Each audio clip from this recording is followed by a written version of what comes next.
Hello, and thanks so much for joining us. I'm Carol Jenkins. The program is Black America. My guests today are Therese Myers, founder of Yes Girls Create, a nonprofit organization focused on bringing together girls ages 8 to 18 through creative, collaborative experiences that inspire confidence and connection. We're also pleased to welcome Jessica McJunkin-Flatts, a licensed mental health counselor dedicated to supporting the emotional wellness of young people and their families. And thank you both so much for being with us today. We want to point out that though you're both experts and doing fabulous work, this is your first meeting on Black America, and so we're so happy to have you here. Thank you. I want to show a little bit of the video because it's so inspiring, it's so terrific, of Yes Girls Create, and then we'll talk on the other side of that. Thank you. Manifesting is important because it allows us to see ourselves in our future. Yes Girls Create is exactly what I manifested probably 6 years ago. Girls coming together, engaging, having fun, but also seeing themselves in adult women who are making positive change in the community. The only way that can happen is if we manifest it.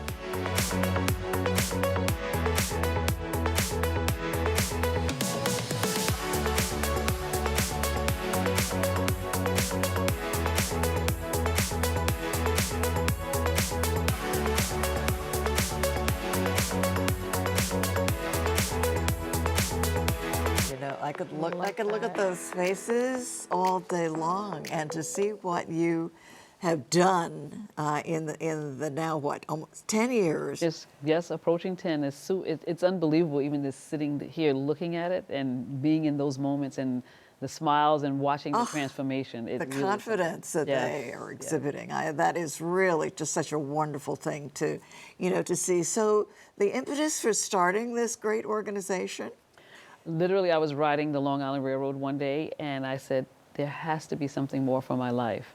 And in that moment, I think the universe said, we've been waiting for you to ask. And literally, it's turned into I went to a leadership conference, and the moderator said, what are you going to be doing 1 year from today? And I said, I'm going to be creating a girls group, and it's going to be called Girls Create. And it started from that moment. I went back to school to Western Governors University. I began to refine my education. I tapped in some sister friends, and I said, I have this kind of crazy idea. I don't have any money. And they said, tap me in. And it started in a daycare in Laurelton, Queens, with 12 young ladies sitting. And it began without any resources, honestly. That's such a wonderful story. Your story itself. I hope you tell the girls that story every time you see them. You have to remind them. Where am I going to be a year from now? And now there are hundreds of girls. Yes. And now when you say create, you're talking about STEM, health. Tell us all of the things that girls could explore. So as they enter the doors of Yes Girls Create, we do not limit them to any one space. We are experts in the STEM space. We have a program called Wisely, Women in STEM and Engineering Leading Youth. We have our creativity program, which literally we introduce women from across the globe on any topic that you can imagine. And we do it with a creative activity so that our girls can see themselves in these experienced leaders and know that they can do it.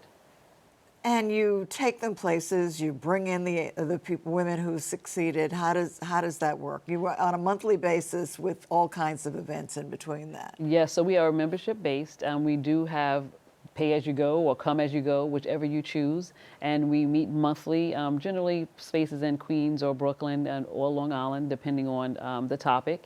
And we literally bring our girls together to talk about confidence, self-esteem building, mental health, STEM activities, science activities. We partner with major and minor collaborative nonprofit groups that just come in and say, hey, we see your vision. But we also partner with organizations to bring experiences such as the Long Island Nets or the New York Liberty teams, the Brooklyn Cyclones, all of these outside organizations. We go to theaters, we go to... Oh, listen, I want to sign up. Yes. There has to be a senior part to this. Yeah. You have to bring the grandmothers into it. It just sounds fantastic. I did hear you say mental health, though. So Jessica will bring you in at this point. Yes. Because for our girls, for Black girls especially, this mental health piece of it is exceptionally important right now. Definitely. I mean, we are in a time, and the mental health of our youth, our young girls in particular, they are leading in anxiety, depression, hopelessness, right? Just because of where we're at and the fear of what's to come. And so the mental health of our young girls and our communities, it's so important because organizations like Yes Girl Creates, this helps to build that self-esteem, that confidence, and that helps to kind of like build that mental health, right? That muscle, and get people on track.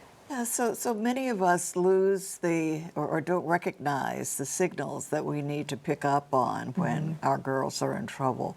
Right. There was an instance of a ninth grader who committed suicide from her school building, jumped, which was just traumatic for that entire community and every parent and every person who heard about it. So the reverberation of trauma is just incredible. It definitely is. I mean, that situation is devastating, right? And it's a ripple effect because it's not just like you stated, the school community, but then it transforms, right? And it gets larger and it gets bigger.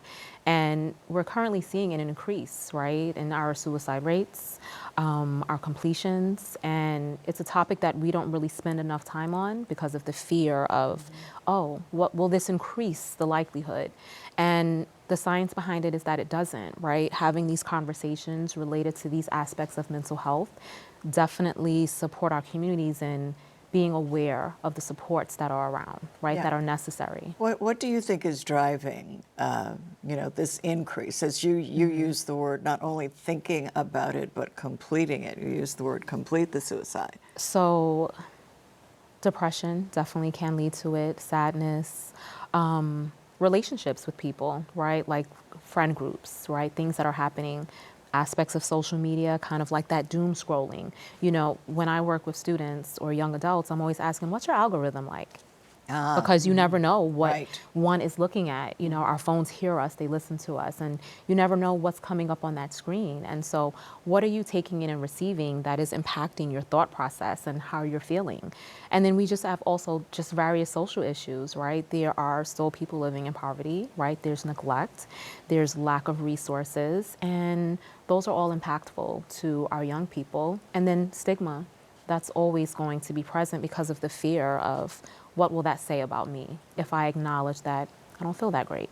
Right. And it can be just that, I don't feel that great. Now, Therese, I know that you work with the parents, too, of the girls. Talk to us about parental involvement and, what you all, the information that you all spread about this issue. So what I love to hear in that space is really exactly what you were saying, Jessica. It takes a community. And what we had found at Yes Girls Create is that we were pouring crazy love on our girls. But then I said, what if they go home and they don't experience that? So we created the Parent Academy just about 3 years ago. And the goal is to engage our parents, first of all, to give them support they need, right? So you can't support your children if you don't have the support. Exactly. And we had a resounding yay, we need this moment of I need a space to open up, to have conversations. I need resources. Sometimes they just want to have adult conversations to say, hey, I have a 15-year-old and she's in the teenager years. What do we do? Right? So it takes the Parent Academy space to help our parents find healing, that hopefully they get some tools that they can also push down and create languages to speak with their youth about, because you're not alone, absolutely, right? The children are not alone, the parents are not alone, and it's imperative that we try to create a community and a bonding to help each other heal and find ways to be successful in how we're raising these beautiful young humans. Right. Jessica, talking about as Therese says, the mean agers. I'm not sure that I've actually heard, but I love fits. that term. Right, but it fits. Yeah. Go tell us about the warning sign. Is it just that mean girls have gotten meaner, or what?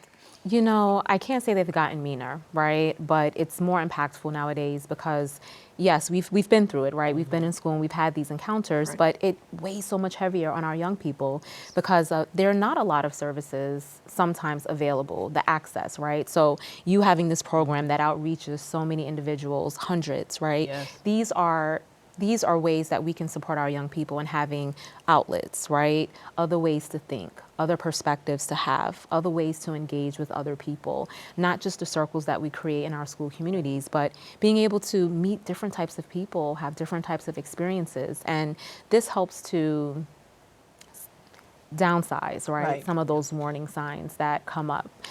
Sometimes keeping to ourselves, self-isolating. I was going to ask you Yes. about the actual. So when Yeah. when a child says, you know, I don't feel like playing, I don't feel like seeing anybody, or take Right. us through some of the symptoms that, and one of the things, I know that your girls are 8 to 18, but we've heard reports of even younger children Yes. experiencing this kind of severe depression and intent to Yeah. harm themselves. Right. Starting sometimes with a thought, kind of just getting into a state or a frame of mind where their thought is, there's nothing else that I can do. I just feel so down because there aren't outlets, right, necessarily to speak to what's happening, or they don't have the language, right? And sometimes our parents of our youth don't know how to initiate these conversations. And so some of that self-isolation, wanting to keep to themselves, not really talking, right? Coming out of their room, going right back in. Ask, you know, your young person to do something, right back on the phone, right? Like there's no space, there's no pauses to think, stop, pause, and reflect, and then act, right? These are just some of the initial signs that our young people are facing. Just kind of not having self-awareness, low confidence, not feeling pride within themselves or feeling like they can do it, right? Lacking that motivation. Another aspect is like school avoidance, school anxiety, you know, not wanting to go to school. And that then leads to questions that our families need to have with our young people about, well, what's happening and what's going on? But I do think that sometimes our families are scared to approach these conversations because what will it uncover? And that's worrisome for a parent, you know, is something wrong? Is something happening? And then how would I help? You know, so. Right. Is this something that our culture has an issue with as well? Why Black girls are experiencing this, Therese? I definitely think it's culture related. I think it's the ecosystems that we are creating around our children. You know, in some cases they're so isolated that they think their worlds are only their world. So if you don't expose them to more, such as sports, other organizations, things that maybe pique their interest, and often we're kind of pushing down some of these creative thoughts that maybe would open up an outlet for them to think differently about themselves, and then they get a chance to meet new people. You know, I don't think there's anyone in the room whose parent or someone hasn't said, oh, don't worry about doing that, do this instead, right? So what has now happened is I've now kind of changed your thermometer for what really is calling you into something else, and then it creates this space that, oh, maybe I'm not good enough. And then before you know it, it turns into a little bit of a snowball effect of what you are good or great at, and starts to change your thinking. And then now the self-doubt comes, and then it comes the depression. All of these things start to evolve into these conversations that these young people are having with themselves. And believe me, young people having conversations with themselves turn into adults having the same conversations with themselves. Right. Well, your conferences, you know, when I've seen some of the tapes of the various things that they are able to see other women, seeing older women do, it has got to be encouraging. Tell us about the convenings that you hold. Yes, so once a year we do our annual Create Her Well Girls Conference, where we bring together just about 100 girls and about 50 women leaders from across the globe to dream bold, audacious dreams. We want our girls to see that they can actually be anything. It starts literally from, an adult was a child at one time. Sometimes I try to tell them, right? And we had dreams, and maybe some of us pursued those dreams. Some of us encouraged each other in that space, whether it's, you know, fashion or tech, or it could be science, whatever that looks like. The Create Her Well Conference is designed to really cultivate and stimulate that. It's like a mind massage for your creativity, we call it. I love that. Yes. The mind massage. The theme this year? This year is Oh, the Places She Shall Go. And it is about meeting your future self today. And the idea is that, you know, they walk into the space quiet and shy and timid, and what you see at the end is magic. So when you see them coming down and we're doing the Jennifer Hudson Spirit Tunnel, they didn't start that way. Right. We had to evolve through some hours of doing different That things. was that fancy Yes, walk. yes, yes, yes, yes. We created it. We recreated it with the Yes Girls Create chant that we will now take us for years to come. And it is about encouraging them. Imagine as an adult being cradled in your dreams. That is what the conference is about. Cradling these young people, Right. cheering them on, just having a room full of women saying, you can do it, you can do it, you can do it. And when they leave there, we are literally pouring into them positivity. I tell them, we're not going to change your world today, but if we change today, then our job is done. Right, right. Well, now some of the girls you were telling me earlier have been with you the full 10 years. So they started at 8 and now they're graduating. What's that like? That's the amazing side of it. We have graduated 2 classes out. 2 of our graduating classes are now in freshmen in college, which I could not have dreamed this. I could not have dreamed it. And now this year we will graduate about 3 more young women who are going. One's going to Spelman, one is going to St. John's, one has not determined. She's going to be our aerospace engineer, and it is with, you know, contributions from Yes Girls Create that we are able to just ignite them. We have one young lady this year that we have given a Western Governors University term scholarship to, so I would have never imagined that. She is going into business management. And just to see these they started off literally in little daycare seats doing paint. Right, and now right. here they are graduating, pursuing their education. We have a 100% graduation rate. I don't know if any of you can say that. That's beautiful. That is something. Yes. That is really something. Jessica, we were talking earlier about your practice, your private practice, which a lot of is telehealth. Yes. So talk to us about that. It makes it accessible to so Definitely. many more girls. Right. So, you know, typically when we see therapeutic spaces from in the past, we see the couch, right? Right. The glasses that I didn't put on. And, you know, we're in offices, right? But telehealth is a way to make therapy more accessible for individuals because sometimes people can't get to the office and that can be a deterrent, right? And so being able to access it from anywhere, any type of device is really such a beautiful way. There are, you know, HIPAA compliant platforms, there are multiple that therapists like myself use in order to meet people where they are. And it really opens the doors for people to reach out. I've mentioned before, you know, I've had clients that take me on vacation with them. They're going to beautiful places. You get the beach, beach background. Yes. I need my therapist with me on vacation. Right. You know, I'm like, am I going with you? You know, do Yeah. you need a traveling therapist per se? But it really is beautiful. weighing that the actual value of that, being able to do it anywhere versus it's another screen. You know, how do you deal with that notion? You know, I think part of it is because they are a willing participant in wanting to address certain issues, right? Like when we go to work and we have things that we have to do, it feels like, okay, this is just part of my routine. But now they're taking up space and they're focusing on themselves. And so it's a desire to want to be there. And then, you know, having a bubbly, personable therapist never hurt anybody. So, you know, it helps to create conversation and you create an energy with this person where there's a connection, even though there's a screen, you know, between you. Right. I want to talk about therapy for Black girls. Tell us about that. So Therapy for Black Girls is a directory, an online directory for Black female therapists to join, post their profiles, their work, their expertise. And so it's a website where you can go if you're seeking support and you can find someone that feels good to you. You know, they have different toolbars where you can choose specific issues or concerns that you're having. You can enter zip codes, locations, and find someone near you if need be. And it allows you to know who accepts insurance, who's virtual, who's in person, because there are therapists who, of course, still have in-person spaces.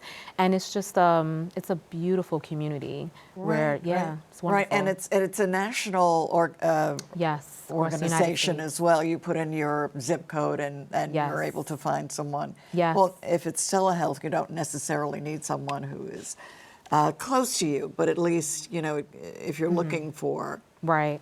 No, it depends on where you're located. I mean, I'm a New York-based therapist, so I work with individuals in New York specifically. But if you're looking for someone in another state because you plan to move or relocate, then you can find someone. And you both actually go into the schools. Therese, talk about the work that you do in the schools. So we are fortunate enough to partner with the Department of Education.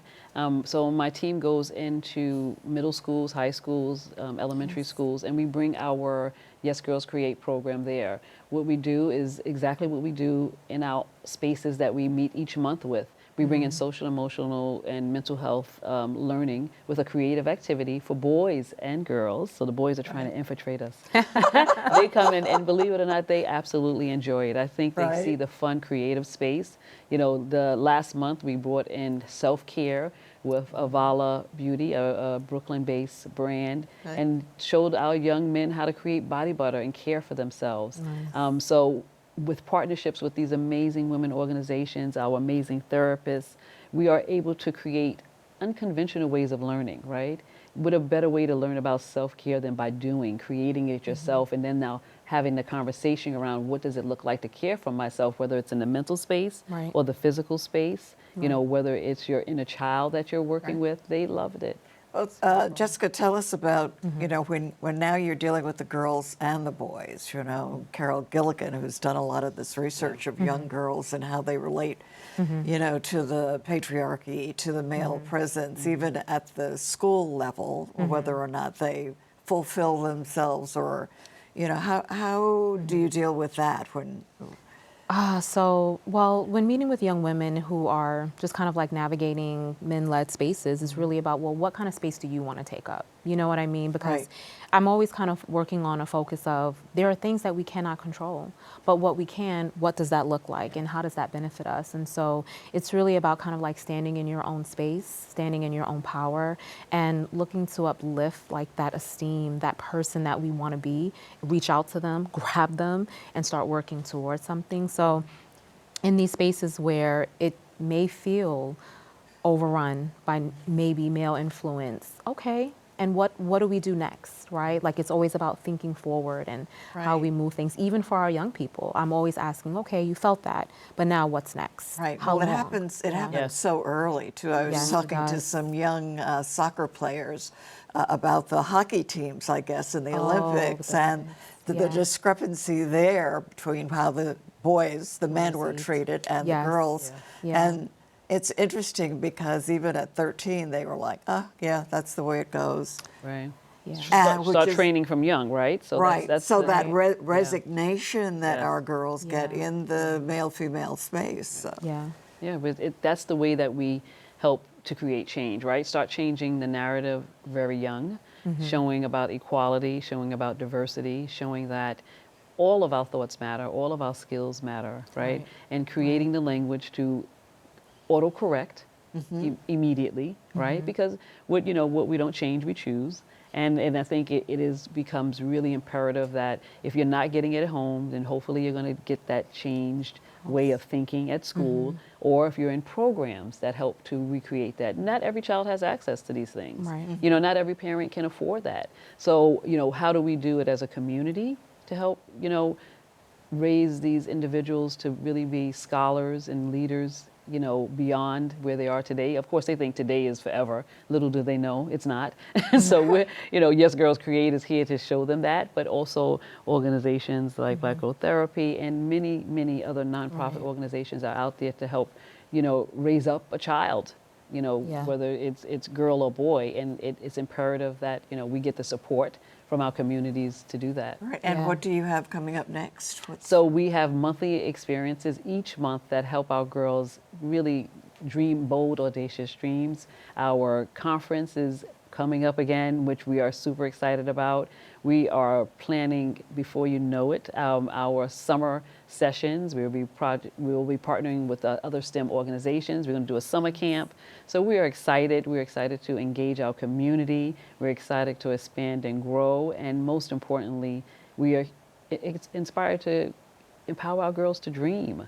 Right. Well, I'm so glad that you asked yourself where you wanted to be in a year. You know, look what you've created. And look what today has created. I mean, Right. Right. Exactly. And Jessica, your thoughts to people out there, parents who are worried about their girls. What do you say? I say have conversations, talk, right? Let's not just begin with how was your day today, right? Let's give them conversation, let's build vocabulary.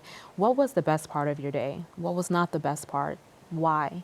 How did you feel? What emotion did you have? How did you handle that? So really kind of having those conversations where it's more of a check-in rather than kind of surface and pausing, right?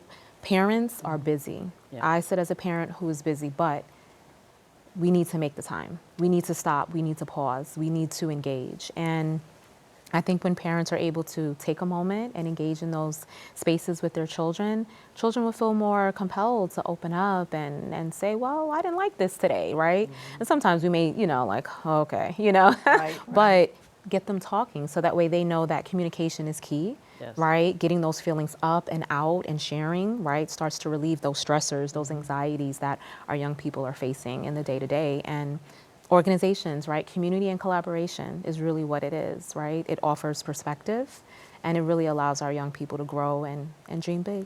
I just want to thank you both so much for sharing your insight, your creativity, your thoughtfulness on this subject with us today. Thank you. Thank you so much. So our thanks to Therese Myers and Jessica Majunkin-Flats for sharing their insight, their passion, their commitment to uplifting our young people. What we've heard today is clear. Our girls need safe spaces, creative outlets, and access to culturally competent mental health support.